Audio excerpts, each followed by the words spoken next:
Thank you.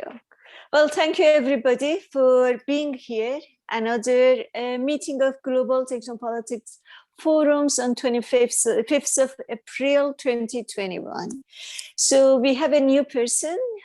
I'd like to start it with Tui. If you like to introduce yourself to everybody. Tui, the floor is yours. Good evening, everyone. I'm Tony Babalala Olalekan from Nigeria.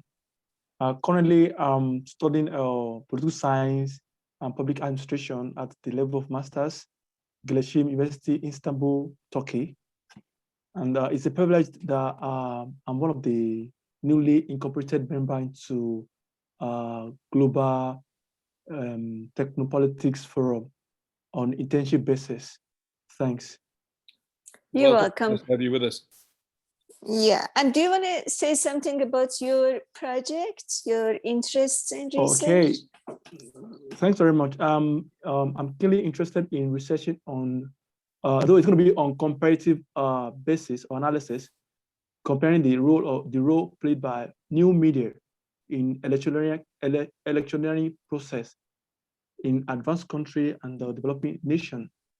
Vis-a-vis, I'm looking towards, getting my finding from US and Canada to one side, and the other side looking to Africa, Uganda, and Nigeria, my country. Thanks. Lovely. Thank you very much. Thank you. So from this project, we can go to Dan or Jennifer. Maybe Jennifer, would you like to talk about your research last week? Yes. So last week, first of all, I created the SolarWinds briefing doc that I spoke with to Mara about, just keeping a running kind of document about what was going on in the SolarWinds hack, which is probably going to be less so in information now that the Biden administration has announced that they're kind of taking a step back. But I created that. Today, I added everything together. So Greg, if you ever want to see that, it's saved as the SolarWinds briefing doc in my section. And then for my research this week, first I looked at the new Chinese hack that happened this week, discovered by Mondiant on Pulse Secure, which was kind of, right on the heels of the Microsoft Exchange hack. I also looked at how the US is scaling back their efforts to fight SolarWinds, specifically in breaking up the two United Coordination groups that they created.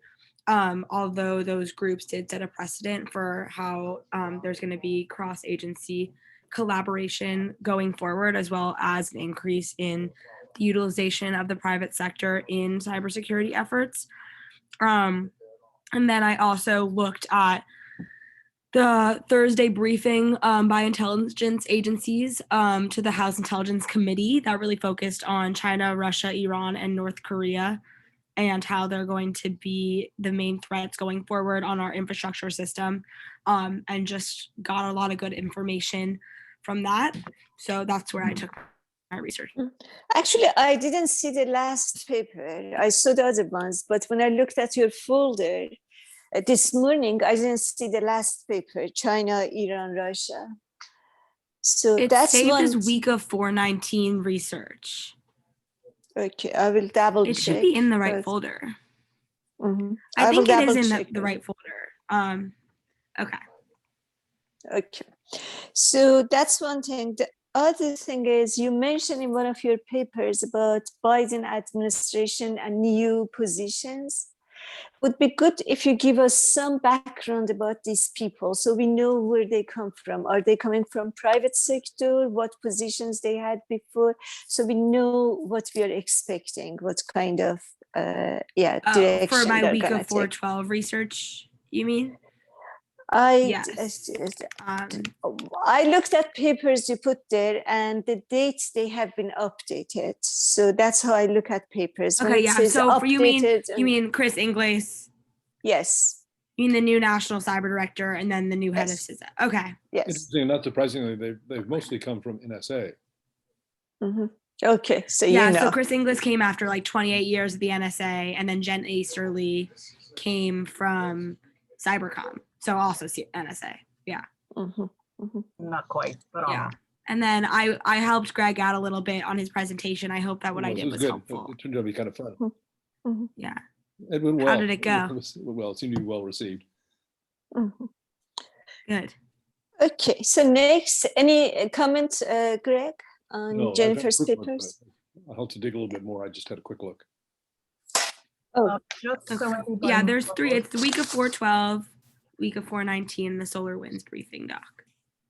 just so everybody knows, what I have asked Jennifer to do is to sort of be our cutting edge news on cybersecurity policy development. So for example, there is just another news story that came out that the Congress is now considering legislation on ICS, okay? So basically what I've asked her to do is to sharpen her weekly reporting so that it's on whatever the cutting edge things that are happening. We're no longer talking about solar wind specifically, but we're talking about all these changes. So that means, for example, Dan and Kai, you guys now have to work with her as a team, and Leo and Echo in terms of 5G, because she'll be looking at sort of the cutting edge pieces. So I expect everyone to be reading her research, which means Jennifer and I will be working so that her research is really complete and tidy and something that's easy. You guys should be thinking of it as your kind of news update, quick look, who's, you know, she's following it for you so you don't have to do it, and a quick summary of what's happening that then you can, you know, dig into it more deeply if you need to. But that is where her primary interest lies. And, you know, we want to, if you see something that you want her to follow up on and read and summarize for you, that's leading, you know, cutting edge cybersecurity policy, she's going to be sort of our cybersecurity deeper look, initial reporting kind of person. And I will want to also see if there's a way, and Pari will need to discuss this, if there's a way that she might, instead of doing longer white papers, that she might be able to contribute in a way to the website that some of our smaller commentary on that, because so many of us are now working in this area that we have a lot to add and commentary to make when we see things on the news. If we see things on ICS, for example, Dan, we might be able, you might be able to add some additional commentary on what's going on this, or Megan and eventually Toyi, if we see something about, you know, social media and elections, or we see something about 5G.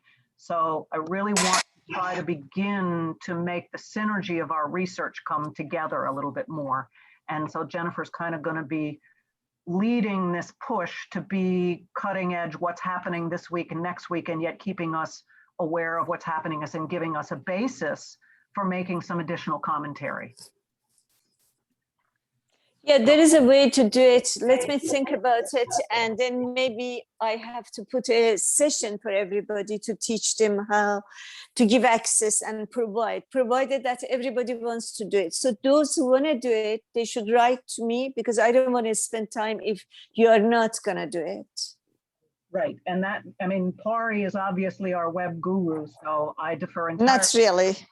But I do think this is an incredible, opportunity for us to begin to translate some of our knowledge that we've acquired over the last months into commentary that begins to make a little bit more of a public statement on what we know and who we are. So that was just, Jennifer and I talked about that, and I now defer to Pari. Obviously, Pari, I'll help in any way I can to get us, you know, moving forward a little bit more on that. So I will defer to you on how you want to handle it. But I do want us to be, that means everybody, first of all, Jen, everybody's going to be reading your research. That's great, but it means everybody else, you got to read it. You can't just post your stuff and run. You've got to start reading what other people are doing.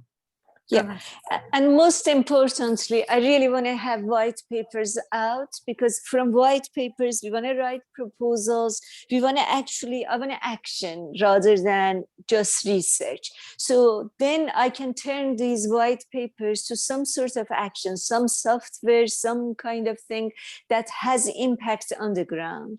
So if you start to have your white paper as a background knowledge, then we can move to that stage. And I think the they're all ready for that white paper. It's just a matter of sitting and writing it. So, okay, next person, I think we got to go to, is Megan here? Yes. Yes. Yeah. Okay, Megan, floor is yours. Yeah, so last week I said that I had found the top 5 and the kind of low 5 countries with internet penetration in sub-Saharan Africa. And I was initially going to run with that and just go straight into that research, find the trends between them, etc.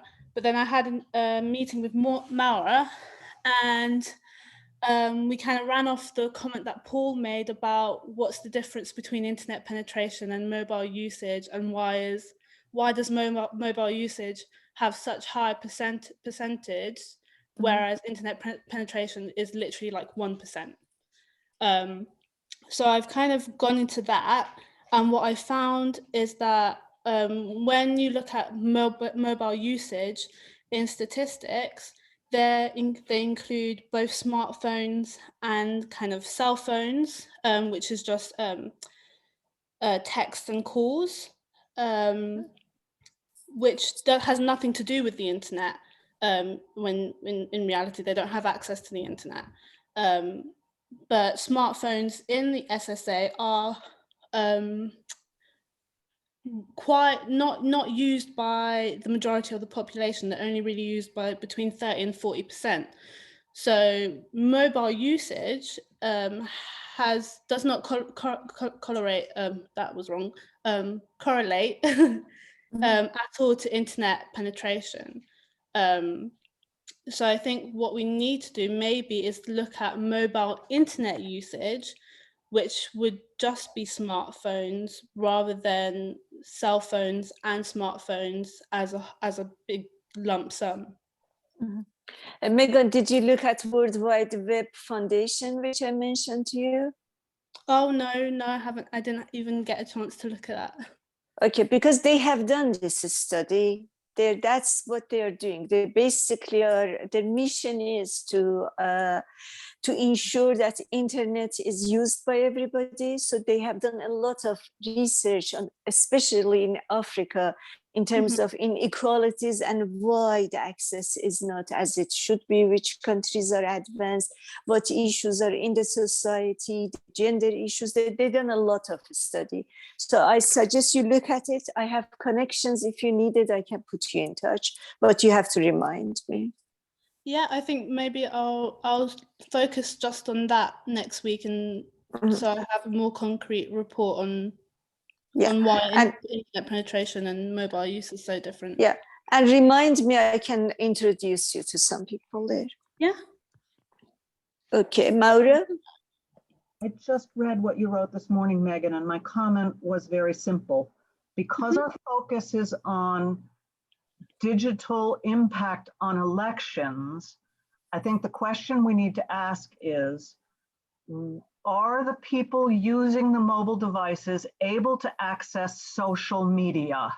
Because I think that's where we find, and obviously, you know, Toyi, as we get down the road a little bit, as he's looking particularly at his countries and the new media, that's what he's talking about.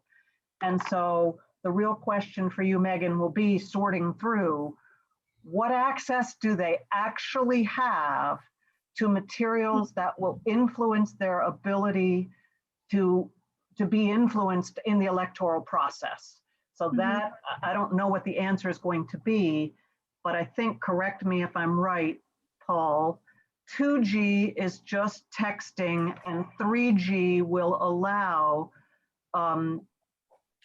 video and audio. So if they have 3G, they can access social media. Is that correct? I'd have to go back, Paul, and look. Yeah, I think in some way it's sort of a pas de deux, if I could call it that, because as Megan was suggesting, it's as much about the handset, you know, the device that you're using as it is the network. So, right, because you know, if you have a basic, I think what Megan was referring to as a basic cell phone, Right. Even if it's accessing a 3G network, it's not going to be able to do anything with video, right? Probably. Whereas if it's a feature phone, or what's called a feature phone, right, which has that capability, then it's a sort of a different story. So I think it's a combination of the two. But I just, when I think about, well, I don't know this, I'm a little bit out of my area of realm of expertise, but if you're thinking about the intersection of mobile technology and mobile communication in elections, I would imagine that even people with just basic voice and text functionality could do quite a lot of damage as far as communication about elections go, even if they don't have access to some social media. There quite a lot of text messaging that goes on. And I also believe, and someone would probably have to keep me honest on this, but in Kenya specifically, and maybe now in other parts of Africa, there's been this whole revolution in commercial transactions that were enabled by something called, initially in Kenya, called M-Pesa. And I believe that could actually function on people who had just basic mobile phones, and that it was actually enabled by text messages. So that was a lot of capability, a lot of functionality, still using just a basic phone. Once again, I'm a little bit out of my depth, so you'd have to probably look at it and keep me honest there. But as far as if you're looking at that intersection of those two things, mobile technology and elections, I somehow think that you still have to take into account those basic phones, people with the basic phone capability, because with text and voice, you can still do a lot of, you can still get a lot of traction. A lot of damage. Yeah. Well, obviously this was a great thing to dig into, and with Kari's resources, Megan, you're clearly going to spend a little bit of time sorting this out as to what are we really looking at, because that's the central question. How big, what's the impact of digitization? So answering these, again, we've learned it's the basic underlying questions that we often have to answer before we can move forward. So it sounds great. And the other thing I want to add is when people start with just basic telephone, it's just the first step and they move on. So we got to keep that in mind as well, that the progress is pretty fast after that. So that's also as a step forward, I think we should think about it. Greg, any comments? No, it sounds good. Sounds a good track. No. Eduardo, any comments? Yes, Eduardo? Yes. Just unmuting. I do have a couple comments actually, both for Megan and for Mr. Babs. Is that your name, or did I, Joss?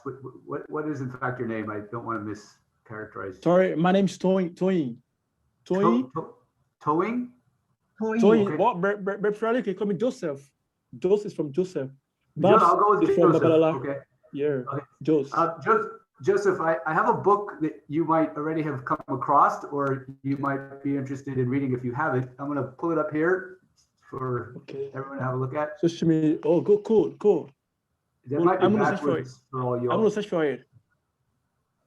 Social media and politics in Africa. The reason I'm bringing it up is because there's a chapter 8. It's an edited volume, is by a Nigerian researcher. And it's called Social Media and Elections in Nigeria, Digital Influence on Election Observation, Campaigns, and Administration. And since you're Nigerian, and this was written by a Nigerian at the university there, I think it's a good text. It's a fascinating read. I suggest it also to you, Megan, since you're interested in social media in developing countries. Pari, is this a good moment to give you my update, or are we? I think so. Why not? Let's start. Unless Greg has a comment on Megan. Greg, do you have any comments? No, sounds good. No? Okay, then Eduardo, floor is yours. Okay, and it dovetails with both the topic of this book and some of the conversations that I heard Joseph and Megan discussing earlier. As you all know, I'm writing this book, which is turning into a rabbit hole, and there's a rabbit hole inside of a rabbit hole, and it keeps on going deeper and deeper. And the latest one is this issue of cognitive security, which it's a relatively new term, and I think there's also some confusion around it. But I did some research to try to get a brief understanding of what is meant by cognitive security.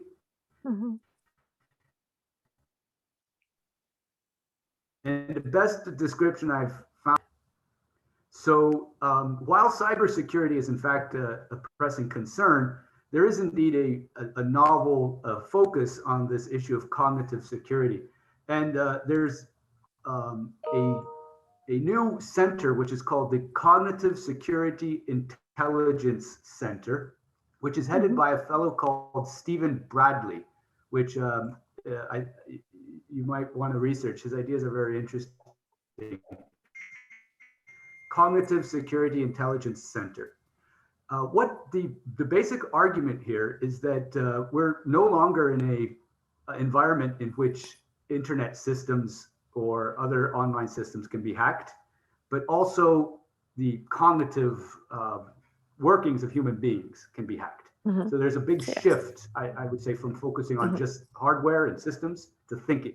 Of course, there's a host of ethical considerations to be had, but for the practical purposes of understanding what's going on, this Stephen Bradley argues that we need what is called a whole of society approach to protect our national information systems, which includes the possibility that nefarious actors may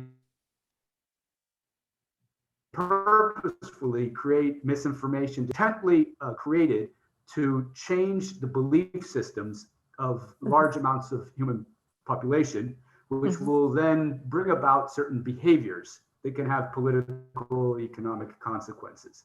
And they're talking about this as a kind of new weapon, because foreign actors are obviously engaging in this cognitive security breaches, so to speak. Fascinating. Yeah, Very yeah. interesting. Very. Thank So you. that's my latest rabbit hole. Please help me out of it.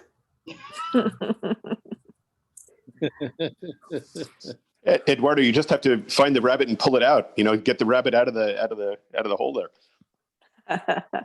Put it in a hat. Well, and it's, I mean, you know, misinformation and disinformation has been around since man started telling stories, but unfortunately, with the online capability to magnify and to ramp up, and the fact that unfortunately so many people exist in their own echo chamber where they're going down that rabbit hole of information.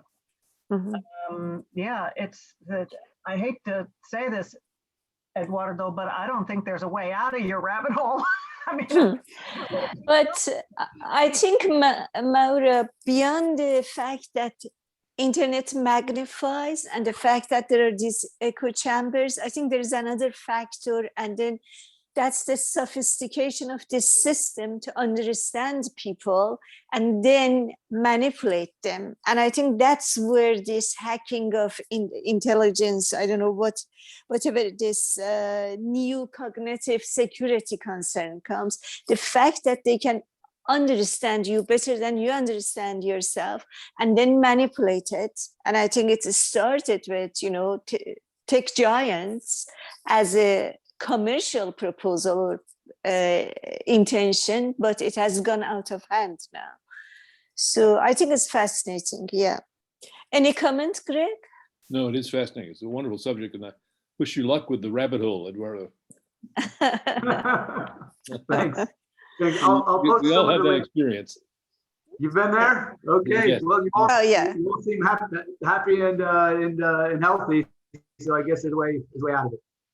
Yeah. Actually, Eduardo, you might be inspired by this news coming out of the UK of this 4-foot rabbit that went missing from someone's garden there. So that might be something to keep an eye out for.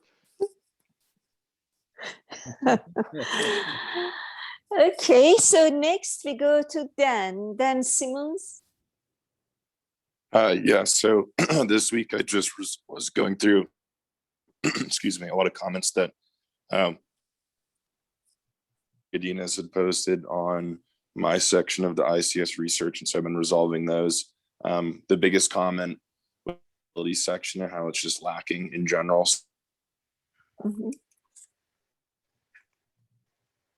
This week specifically on like a 2020 like vulnerabilities review that was published by Dragos. And a lot of the same big topics are coming up, like proper network segmentation, just proper authentication, like for users, and making sure that all of your security protocols are up to date. And I'll be digging more into that in the next following week, and then adding it into my actual part of the white paper. And I forgot to add I think I emailed it to you, Pari, but I will add it to the Google Drive, the paper I wrote for this week. Thank you. I actually emailed it to everyone. I mean, I emailed it to Greg and Maura. I don't know if you guys had a chance to see it. Not yet, but I will. Thank you. Yeah, it was New paper, or was it just your updates on the ICS thing that I already went through yesterday? It was a separate. So I did a decent amount of the corrections and asked some questions to you on my actual paper, but I sent in a separate one that's specifically focused on vulnerabilities, just like a small review of the Dragos 2020, the section specifically on like proper network segmentation and authentication for users. And I would like you and Jennifer to collaborate and decide who's going to look at the news on the congressional move forward to propose new regulations for ICS. I saw that on the news yesterday or the day before, and I think I sent it to both of you. So once again, you will need to decide between the two of you who will do some review on that, because obviously you are looking at ICS and it's deliberately designed to particularly look at your problem. But on the other hand, Jennifer, it's cutting edge. And as we all know, Congress moves at the speed of light. So we are likely to be looking at this, whatever they're doing and discussing on this bill for some time to come. So just between the two of you, one of you needs to be aware of it, and one of you needs to be reporting on it and following it, because it looks like, Dan, it might be, again, I don't know exactly what they're talking about, but there may be some new regulation to move beyond the current, quote, advisory structure that you and Kai have laid out in the paper. So we just need to sort of be aware of where they're going, but I don't want you and Jennifer to do the same work. So please, email each other or talk in Slack and figure out who's going to write it up, and then just let us know who's writing it up, because it is going to be key in terms of government potential regulation of critical infrastructure. Great. Yeah, I can keep an eye on that. Right. And I actually read your paper, and I liked it very much. It's simplified a very complex topic, and I suggest that Greg and Maura to see it. It's really good. It's simplified everything. Thank you. So somebody needs to mute their telephone. I don't just their speaker. So I think that's okay. So any comments? So Paul, maybe you would like to talk about the marketing? Yeah, sure. Maybe just one comment prior to that, just going back to what Toya was working on and Eduardo's comment on this issue of new media and elections. My sense is, I mean, if you look at Uganda, for example, which I think, Toya, you were saying that you were looking at Nigeria and Uganda, it seems to me that, I mean, the government in Uganda has done a pretty good job of controlling new media, right? And so people who oppose the government, so if we think about Mr. Vine, for example, have resorted to old media, namely concerts, for example. I mean, that's so as you know, Vine is a musician, right? So he's sort of depending on old media, I would say, to try to get support for his campaign and his movement. So I think it's sort of an interesting interplay in places where the government really does exert a lot of influence. So Museveni really does have a lot of control over communication in Uganda. And so there's a lot of play for old media in some way. And that seems to be somewhat effective, even though Vine lost. But I mean, something to consider maybe is that balance or interplay between the two. Sort of like Fela in Nigeria years ago. Fela is probably before you were born, Toyi. It's been a while, but again, someone who used music and jazz to make a political statement when there was no ability to do it any other way. That's a really interesting comment, Paul, that people have the option to go new, but they also have the option to use old methods if the control of the new makes the new inaccessible to them. The only comment I would make is on the new, it's prone to all kind of foreign interference where the old doesn't have that vulnerability. So new is very vulnerable in many ways. So we really don't know what is true there, what is not, and what is going on behind the scenes. So that's one thing to pay attention. Yeah, new, So new is scalable in a way old is not, because new can reach, you can only reach the concert goers who are there, whereas media, you can reach anyone who has a handset who's using the network. I'm sorry, Toyi, you were going to say something? Yes, yeah, very clearly. My perspective is quite a bit different. Government interference, to me, it makes the whole process awkward and unproductive. Really, there are institutions of fake news and misinformation via the new media. But with this, we can see, let's go, the values it plays on, getting people informed. Right. Many people these days, they have access to their cell phone they have access to social media through their phone. And the government of African nations, including my country, it's in black style. No, it's in human nature. The where the system is loose, less can they be controlled. Unlike what we have in a vast country, where the system is well structured. For instance, the election held in America late last year, if it would be in Africa, Donald Trump would have held on to power using the state apparatus because of the vulnerability of the system and the structure. But in a vast country where things are well set and placed, it goes beyond the power of an individual, regardless of his position or his political position, to influence the process. We cannot undermine the role media play in the US politics, to be precise, in last election. Even at the point in time, the president was shut out of Twitter and Facebook. How we know the effect and what such prevented. But if it's to be in Africa, reverse would be the case, where the people in power control every damn thing. And that really affects the decision of a downtrodden. It's better to be informed, or it's better to have an information, then assess it critically and objectively to know which one is true or false. And not having access to any information at all. Like the case of Uganda, it really affected the process of the electioneering. And it prevents the whole world to see the level at which the government of Uganda manipulated the whole process and even threatened the opposition, who would have probably, come on board and change certain things or certain way of doing things in the Uganda politics and governance. That is my personal concern of research or area of research. Very interesting. Greg, any comments?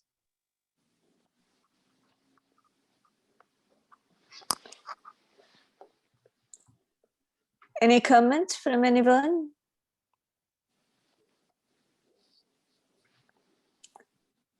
No? Okay, then we have to move forward. Paul, would you like, and Toy, maybe you would write about it and then, we can think about it and give you more feedback in that context. So Paul, would you like to discuss the marketing project? Yeah, I'll just take two minutes. I know we're getting out of time, so I'll just make it very quick. So I've moved forward on the marketing program.